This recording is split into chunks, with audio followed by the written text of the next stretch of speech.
It's wonderful to see you. Thank you so much for taking our time today evening to meet us and talk to us. Yeah, we've been in corporate for 20 long years before starting our own venture. We train leaders, executive leaders on leadership development, and we also are in the space of diversity, equity, and inclusion. We do consulting, and we set up the entire diversity inclusion portfolio for the corporate offices. So yeah, this topic is kind of the reason we picked up this particular topic is you see, accepting all of us. That's the very beginning of our own self exploratory journey. And when we talk about leadership, we always talk about self love. That's where our journey always starts. So when we do executive level leadership training programs globally, the first thing that we do is we talk about self love, and we talk about self empowerment, and we talk about how you can lead with just the self love and the self empowerment, and how you can just work on your inner self that can lead you to self leadership and self mastery kind of areas. So when Rekha approached us about this topic of fitness and leadership combined together, we felt that there's no big difference between the fitness and the goals and the purpose, the desires, or you want to be a leader, you want to be a magician, you want to be a president of India. Nothing is different. The kind of mindset that we have towards our own self determines where it is leading us. And life is a very beautiful journey altogether. And life, we say, it's full of stories. And that's where we're going to start today's discussion. So, since we are just 8 or 9 of us, would it be fun if we can just ask some questions in between and you're quick to answer, or you can put yourself on video so I can see all of you? I see few faces. Love to see all of you people in the session. Kushalini, I see Anand. I'm going to read out like a teacher. So Adi, Deepika, Aditi, can we see you on camera? It'll be lovely. Don't shy away. It's okay. We're all on Friday evening and anxious about a weekend and weekend plans. Sunitha was already talking to me about what's going to happen on weekend. So, yes, that's lovely to see. Adi, thank you so much for showing up on the video. I know that's the most difficult thing to do in today's virtual world. Hi, Anand. Lovely seeing you. All right. So, we're going to keep it very simple. I think we are not here to teach you something, but then we are here to just reiterate some of the things that we already know about, accepting ourselves for who we are. And when we talk about self-love, it's all about that one, right? And me and Sunitha thought we would just leave with you some ideas. This might not be the right or the perfect idea, but then just something to trigger your thought process on what it would be if I had this power in my hand. It's typically like if you suddenly get to have a magic wand in your hand.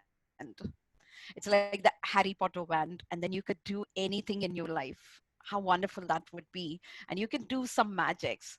And we are here to remind you that there are certain wands that you already have it in your hand. And then you've been swinging your wands around to make things happen for yourselves. So accepting all of you, for me personally, means a lot of things. It's about my awareness about myself, accepting the good parts of me, but at the same time, looking at the hidden secrets of me and then able to make peace with it and accept with it and fall in love with those secrets of it.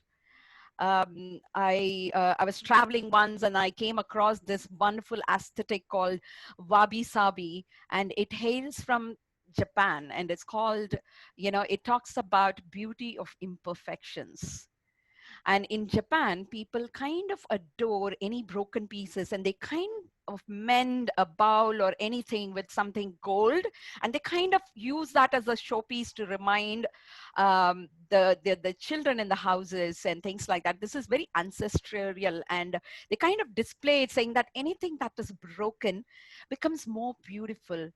Anything that is imperfect becomes very, very beautiful. And if you look at nature, if I have to ask you guys, what is so beautiful about the nature? And then you would all say that, it's the trees or the streams or the mountains. They look so beautiful.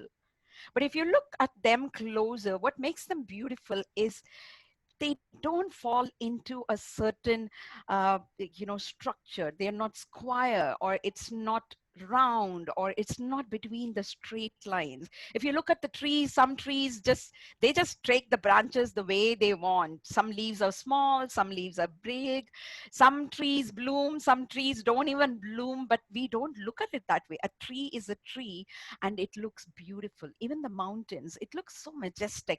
But when you go closer to the mountains, we do see their dents and those broken pieces and then broken stones. They're rough and raw and everything. And that's what makes the mountain beautiful. But when it comes to human beings, we're very, very particular. We love nature. We grew up watching this nature of the imperfection things happening around us. But when it comes to human being, the nature is we try to be perfect. We perfect our lipsticks. We perfect the way we live. Even if you're making chapatis, we make sure that the chapatis are perfect, you know.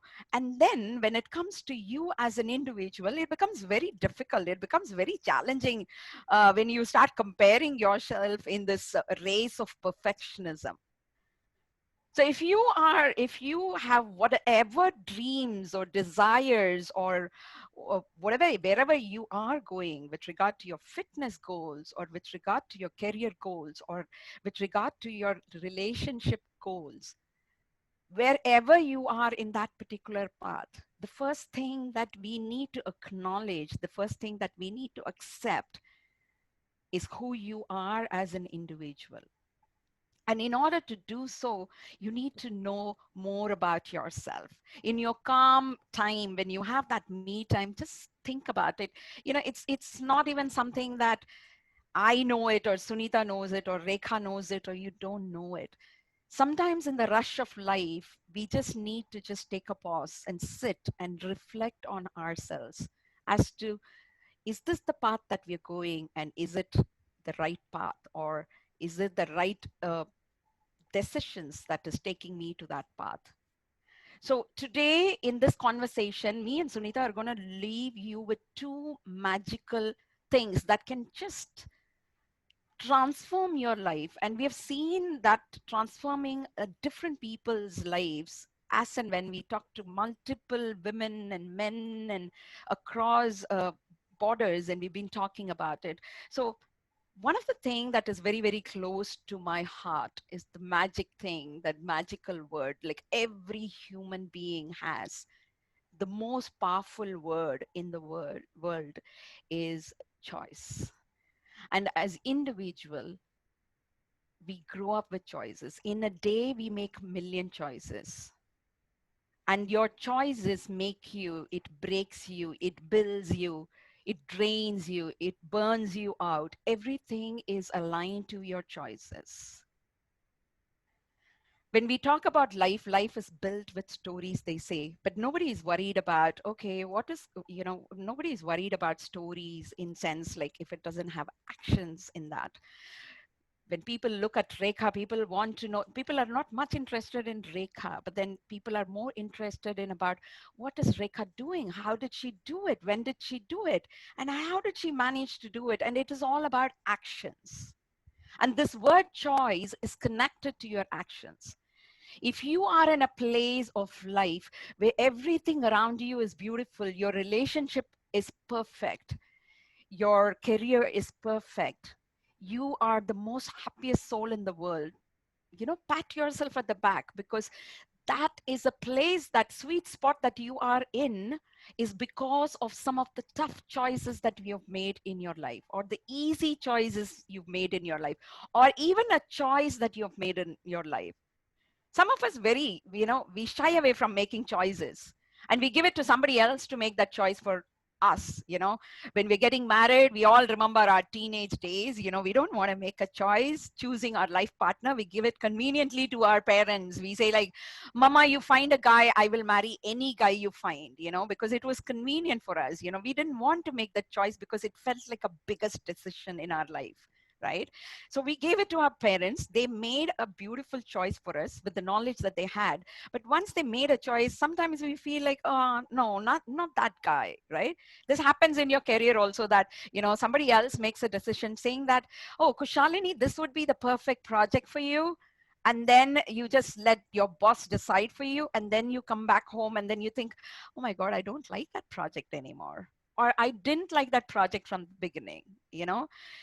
That is because we are giving the steering wheel of our life to somebody else to make a decision. So keep these choices with you. When I'm talking about choices, it's not just choices of moving mountains, not choices of relationship, or choices of your career or anything else big, whether I have to pick up this job or not. But the choices could be every single moment of your life, the choices that you make that makes you empowered. That's the power that you have within you. It's like your magical wand. It's like the magic within you. The choice to smile in the morning every time you get up in the morning. The choice to walk away from things that doesn't serve you anymore. A choice to just pick up a routine, no matter how difficult it is, no matter how painful it is. But then that choice is going to make you healthy, fit, and fine. A choice which is difficult, a choice which is simple, but millions of choices. But constantly we are making choices between breakfast, between should I get out of the bed or not, should I snooze my alarm or not. Every choice makes it empowering. It empowers your life, and it makes your life more and more beautiful. We don't notice that one. We think only big decisions make our life, but then every small decision makes our life beautiful. And we all know that at the back of our minds, but then we don't consider these choices to be that very powerful to shift our mind. Say for example, you have a fitness goal. Let's not talk about fitness or leadership. I'll give you something, a very common example, right? Your intent is to cross a river. That's an intent, right? You have a goal. You have to cross a particular beautiful river, and you want to cross that river. And you have a lot of choices in front of you. You have options in front of you. If the river is shallow, you can just walk across the river. If the river is a little deeper and you know how to swim, you can just swim across that river. And you don't want to do both of it. Maybe you find a small boat and you could just row across the river. There are multiple options in front of you always. And that's how in life also. When you set your goal very clearly, you have different ways of doing it. Even in fitness, once you decide, okay, this is what is my fitness goal, you have various means and ideas and things like that. It could be through diet, it could be through workout, it could be through yoga, it could be Zumba, whatever that medium is. But you need to pick up what suits you better. Like you cross the river, that example that I was giving you. But if you are a person who shy away from making that choice, right? And you think the destiny will decide for you or something like that, on that particular day you say that, oh, I don't feel like getting my legs wet, so I don't want to walk across the river. Fine, wonderful. You made a wonderful decision. So, okay, moving on to the second choice. You have to swim across the river. No, I am not in a mood for swimming today. We all hear ourselves saying that, right? A mood. Or today is not the right time to swim, I guess. Maybe it is not sunny enough. Maybe the water is cold. I don't want to do it. The third option is the boat option. You don't have to get your feet wet. You don't have to swim. You can get onto that boat. But sometimes as human, we say that, oh, that boat is blue in color. I would have got onto that boat if that boat was a yellow boat. And you skip all the choices in front of you, but you still intend to travel to the other side of the river. How beautiful is our life, right? Human beings are like that, right? Our dreams are big, our desires are big, but we refuse to pick up the options in front of us, be it the hidden options. I am just putting it to you, the obvious options in front of you that you can choose from. There are hidden options as well. So make a choice. If you want to be a career woman, you can be a career woman. You want to be zero size, you can be a zero size. You want to be a heroine tomorrow, you can be a heroine. You want to be a sports person tomorrow, no matter what's your age, no matter what your fitness level, once you're determined, once you don't shy away from making those difficult choices in your life, you would be going one step closer to it. It's not about making a big leap within the first month, or you have to make actions every day. Maybe 3 days you're working out, 2 days you're not able to work out. Don't kill yourself for that. Don't take that guilt trip. I could have made that choice. No, it's fine. Be human, be imperfect. It's absolutely fine. But keep your eyes on the intent, on the goal, and keep going, keep working towards it. And that's what makes us more and more powerful. And choice is the power that you have it, use it. And use it every single minute of your life. Now, when we are talking about choices, the second thing that we talk about is like, is this a good choice? One is taking option. The second one is this the right choice? Is this the wrong choice? Sometimes we spend the entire life thinking about what is right, what is wrong. There is nothing called right, wrong, ladies. There is a cycle, you make a choice, you fail, you bounce back, make a choice again, you fail again, you bounce back. So it's like a cycle. Remember this cycle very clearly. So you make a choice, you fail, then you bounce back, and then go back and make a choice once again. It's okay. Every week you have to change your fitness routine. It's absolutely fine. Go ahead and do that, but keep making choice, keep bouncing back. Don't give up once you fail. Leadership is all about that as well. When we teach people about leadership, this is again, you make a choice, you make a career choice. Maybe sometimes we pass, sometimes we fail. When we pass, be glad that you took one step ahead. If you fail, you learn a lesson, then get on with that. Take that lesson, bounce back, and then make the choice again. It's not necessary you have to make a leap. One day you would be crawling, another day you would just get up, another day you will be walking, another day you will be running. And before you could know, you would be flying. And that magical are we as human beings. So I'm going to leave you with that thought process of how choice could be the most beautiful and most powerful tool that we already have. You don't need anything else at all. Just acknowledge that you have the power to make the choices, and everything will fall in place. I'm going to pass it on to Sunitha to talk about another powerful word. Over to you, Sunitha. Right. So, as we talked about fitness and leadership, Shubha and I thought about what is the other thing that we think is really essential for fitness. So, um, we thought we'll talk about the leadership trait of building resilience. Now, I want to start by defining resilience because it's a fancy word and it gets thrown around a lot. A lot of people say resilience and all these leadership workshops, but they're not really sure what it is. Right? So, resilience is our ability to bounce back from stress, from setbacks, from failures, and from difficult life events, much like this coronavirus. And it's not just our ability to bounce back, but it's the ability to bounce back with a bang. We don't just want to survive coronavirus, we want to thrive within the situation. And going back to fitness, sometimes, as Shubha said, we absolutely go off our routine and some setback happens. We get injured, we suddenly have a situation where we can't go to the gym. But can we bounce back? Resilience also has a time component. How quickly are you bouncing back? Is it taking you 6 months? Is it taking you 1 year? Is it taking you 2 years? 2 years.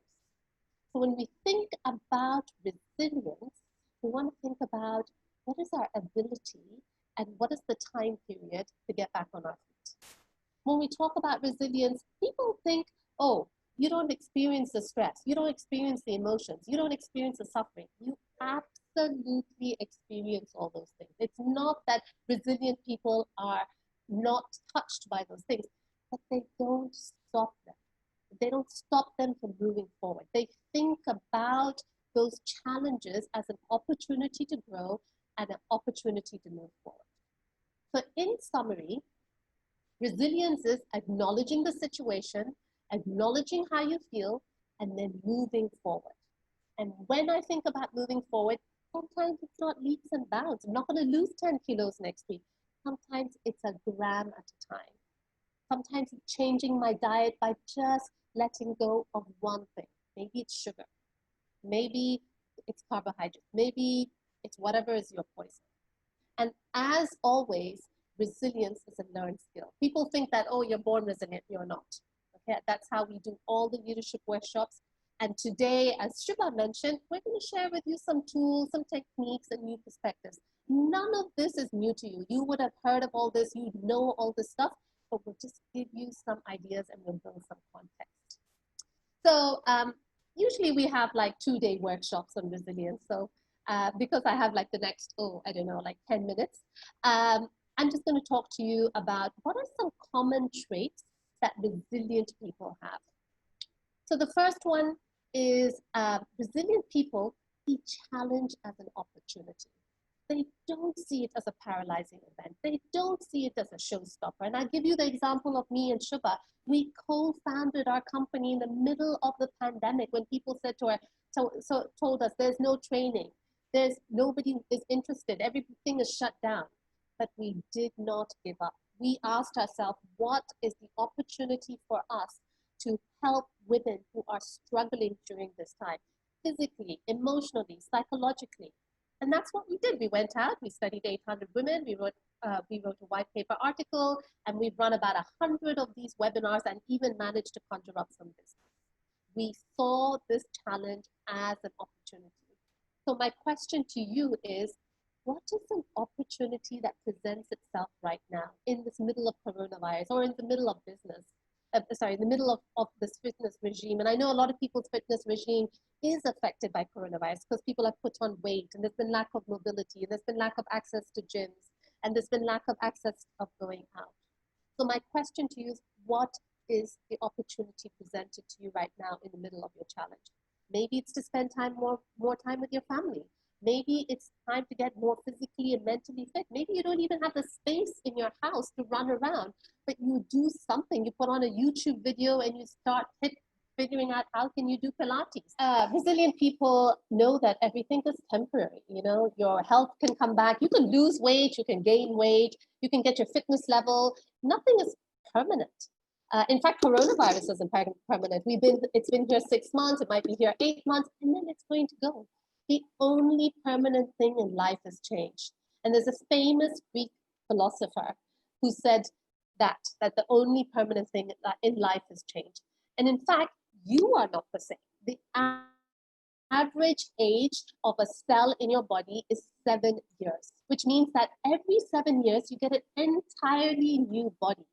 Right? So when I look at myself in the mirror, I see, oh my God, my body is not the same as 7 years ago. So unfortunate. So you change every day.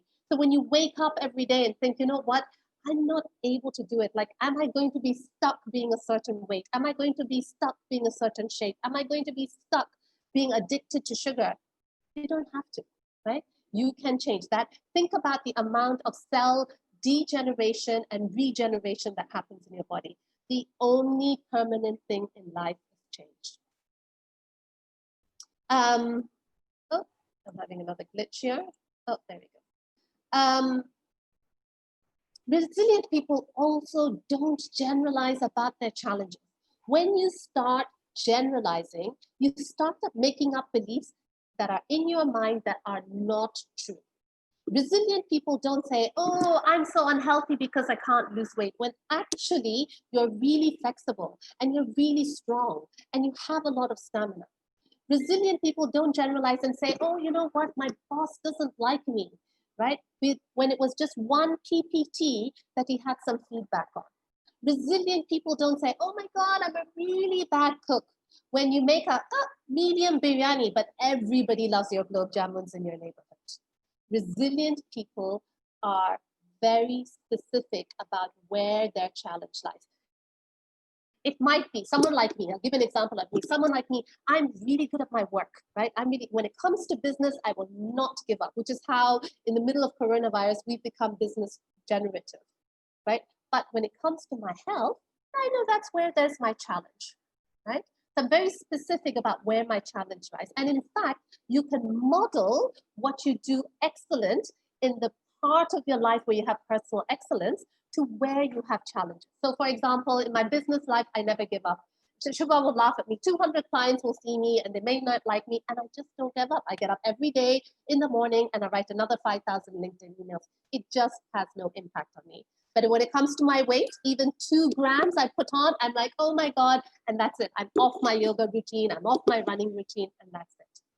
So resilient people are very specific about where is their challenge. So when it comes to your fitness, where is that challenge? Is it your motivation? Is it your self-limiting beliefs? Is it something different you need to do in your routine? Is there some other form of exercise that you need to think about? Resilient people are also committed to their goals. They do not give up easily, right? And when it comes to their goals, it's not just their health goals or their mental well-being, it's their relationship goals, it's their spiritual goals. They are clear about their higher purpose of the goal, right? So if I get fit, how will that serve the people around me? How will it enhance my relationships, right? And for someone like us, when we think about Agua, we in Agua Women's Leadership are committed to empowering women through self-love, self-mastery, and self-leadership, right? If you want to figure out your higher purpose, ask yourself this question. If you were going to die 1 year from today, right? Today is the 20th of November. You're going to die 20th of November, 2021. How do you want to be remembered? What is the legacy you want to leave behind? Okay, you don't have to be a Steve Jobs, you don't have to be Mahatma Gandhi. Maybe you're just going to be somebody who modeled fitness for the people around you. Maybe you're just going to be a great mom, a great dad. And by modeling fitness for yourself, you set that precedence for your children. You set that precedence for your friends. You set that precedence for the people around you, right? It could be that you just make the best sambar in the neighborhood. But figure out what is your higher purpose. Resilient people can visualize their goals. This one I love. I absolutely love, because they have a positive image of what their goal looks like and what looks like in the future. You can actually see it, you can feel it, you can hear it. And research shows, this is amazing research, I love this part. The research shows that when the brain is stimulated, right, it is stimulated in the same place where it's stimulated when you visualize it. So when you visualize a certain thing, a certain part of your brain lights up, and when you act upon it, the same part of the brain lights up. And they found that in stroke patients, when they visualize blood flow to a certain part of their body where blood was not going, and when they visualized it, actually blood started increasing to that certain part. Which means that if I can't get up for yoga tomorrow, which by the way, I've tried and tested this, the night before, I visualize myself getting up, doing my yoga, going for my run. Sometimes I do it, sometimes I don't, but I just do that visualized part. I get a little closer every single time, using visualization as a tool. I love this because guess what? I don't have to do anything, just lie in my bed and think and imagine myself doing it. I love that part, yeah. Resilient people are also independent of the other opinion of other people. You know, we live in a country of 1.4 billion people. Let me say, oh, you look so healthy. Oh, you've lost weight. Oh, you've gained weight, you know. Again, going back to the example of Shubha and I starting this company, people said, you're not going to make it. You've given up your full-time job. What are you going to do? It's going to be coronavirus. But we focused on our path. You know, when you know what you need, you know the path that you need to go on, you know the fitness that you want to reach, you know that's a realistic goal for you, you know that where you are right now is just temporary. You are on your path. And we are independent of the good opinion of others. Because even when you lose that 5 kilos, somebody still will say, oh, you know what, you still have 5 more kilos to lose. Or when you lose that weight on your stomach, someone says, oh, you still have it on your butt. It really is okay. Be independent of the good opinion of others. The last bit, I see I have 4 more minutes. The last part, Rekha, can I check how much more time I have, or will I be cut off in 4 minutes? I think you have lots more time now because we've gotten another call. So another 25 minutes. I need another 5 minutes. That's it. Take it. So resilient people also focus on the aspects of their life that they have control. They ask that question, what is in my control and what is outside my control? Yeah. So if I have diabetes, if I have cardiovascular disease, some of that is not within my control. But what is in my control is that I can exercise, I can walk, I can take my medication, I can eat healthily. That is within my control. There is no point sitting down on your sofa or lying on your bed and saying, oh, I'm sick and I can't do it, because that is a conversation that is problem-centric. So do you want to have a problem-centric conversation, or do you want to have a solution-focused conversation?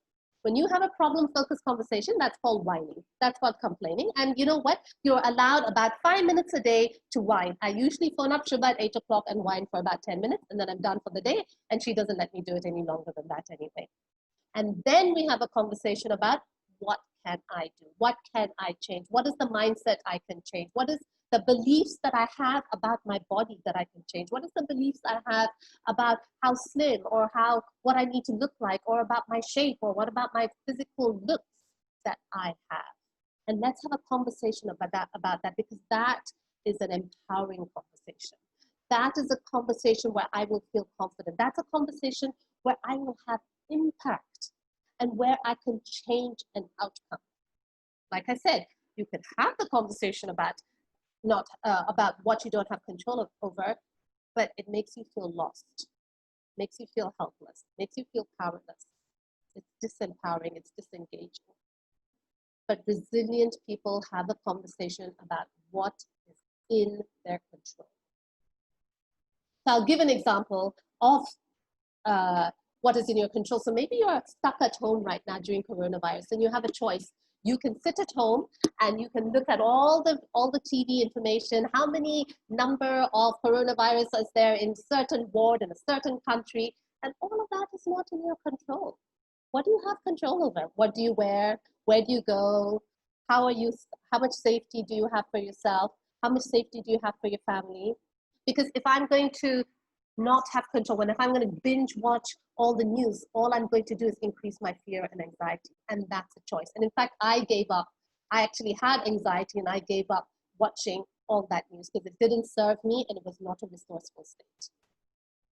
So my question to you is, how can you enable yourself to having an empowering mindset, focusing on what is in your control when it comes to your fitness regime, when it comes to your diet, when it comes to your body?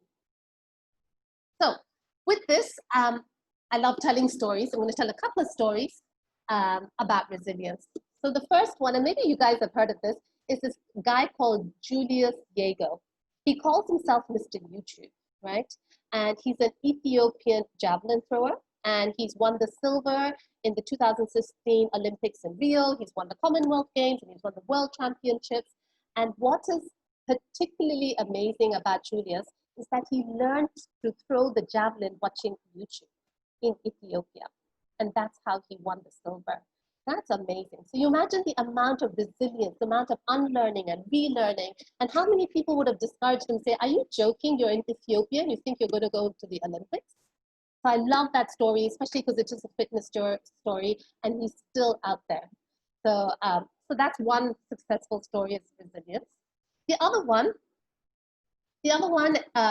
is a story about a British woman in 1994 who was divorced, who was unemployed, who had no money, and she was a single parent, and she had a dream to become an author. And she tried to write her book in her flat, but her flat was too cold, and she couldn't afford to pay for the heating. So she used to sit in a cafe all day, buy one coffee so she'd get the free heating. And even when she finished her book, she couldn't afford photocopying the book. So she had to manually retype her 90,000 word novel and send it to each of her publishers. And each of her publishers rejected her again and again until one publisher who rejected her the first time gave her an opportunity a second time. And that author's name is J.K. Rowling, and she's the author of the Harry Potter series. So for me, she epitomizes building resilience. And she gives this famous Harvard speech, I'm sure some of you guys have heard about it, about how she built her successes from the bottom of her failures. And I love that story as well. And then finally, and this is my final favorite story, and this is the story of Michelangelo. So Michelangelo is a great sculptor of the 1500s, and he's famous for during the Italian Renaissance. But one of his most famous sculptures is the sculpture of David. David is a 14-foot marble sculpture of a man. And I had the opportunity to see David when I was really young, and it had a profound effect in who I was. So when you look at David, you realize that Michelangelo was a man of greatness. He was a master of excellence. It took him 3 years to chisel out David. And when you look, you see a lot of great detail. You can see his jugular veins, you can see his muscles, you can see his tendons. And not only that, you can see emotion from a piece of stone. So the story goes, someone asked Michelangelo, how did you see David in this piece of stone? How did you see David in this piece of stone?